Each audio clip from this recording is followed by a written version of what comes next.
laughed around and learned about Jesus around. They became the places where wounded were being treated and broken bones were being set and emergency surgeries were being performed. Tables where kids had been making crafts a few hours earlier became beds of comfort and rest for the wounded. We have all spent the last 7 days looking for family and friends. We have all had those moments of unbelievable relief at hearing somebody's voice. And we've all had those moments of heart-sinking pain and hearing that somebody that we know didn't make it. Late Friday night, I delivered the news to Mark and Trish Norton that their son's Will, his body had been identified. 18 years old. Absolutely overflowing with life and faith. He had just graduated from high school hours before he was killed. Will is one of, what I've heard recently, one of 142. What is the word of comfort for us today?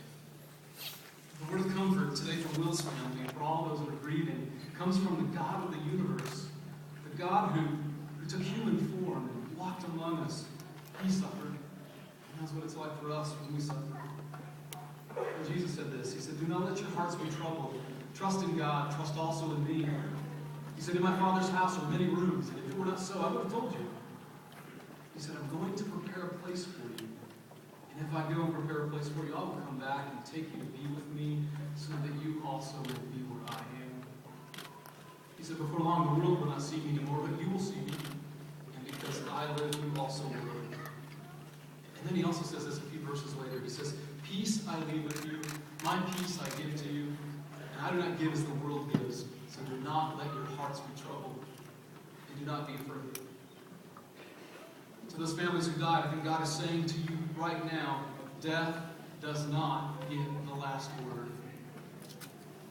I think God is saying to those families right now, this is what I wanted you to see in the resurrection of Jesus, that death doesn't win, ever. Even when you think it does.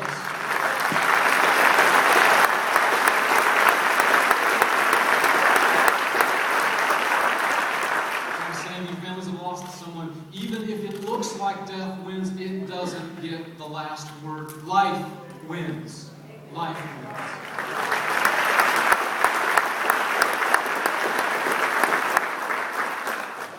To be honest, I don't know the faith stories of all those that have died. I don't know their faith stories. But I know this, that God's grace is wider than we can ever imagine, that heaven is real, and that this life is not the only life that we see. We need to be honest and confess that some of us are asking, why? Why did God do this? Why did God allow this? So much death, so much destruction. But listen, Jesus never promised to protect us from the storms of life. He never promised that life would be easy or convenient if we chose to follow him. In fact, almost all of his disciples, well, they were tortured to death. What he did promise is very simple and powerful: to be with us. To be with us through the storm. To be with us as we grieve. To be with us as we stand at the graveside of our loved ones. To be with us and listen to us and guide us. And our challenge is, will we let him? As hard as it may be, pray. As hard as it may be, talk to God. As hard as it may be, listen for his words. Let him love you. Let him love you. Listen, God didn't do this to Joplin to punish us. Read the book. Jesus took our punishment for us.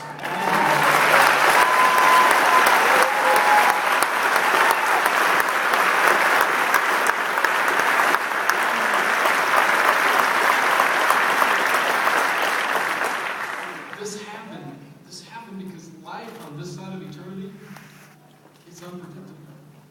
And it's chaotic. And it's broken. The scripture says this, though: "For God so loved the world that he gave his one and only Son, and he hasn't stopped loving the world." You may wonder at times, but the fact is that God loves you, and God loves Joplin, and God is walking with us through this tragedy today, and he will make a way where it seems like there is no way. You know, when Jesus was crucified, everybody, they thought it was the end.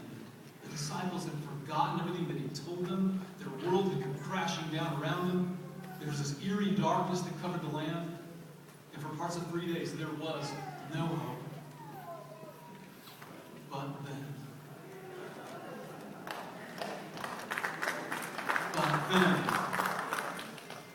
then Easter. Death is swallowed up in victory. Light crushes the darkness. Life wins. Life won then, and life wins now. And now what do? We get busy. Jesus didn't come back from the grave just to point us to heaven. He came back from the grave to give us a mission that those who call on his name would be the light of the world. His mission is for us to get busy serving, get busy rebuilding our city, which I love. And by the way, I think it is the center of the universe right here.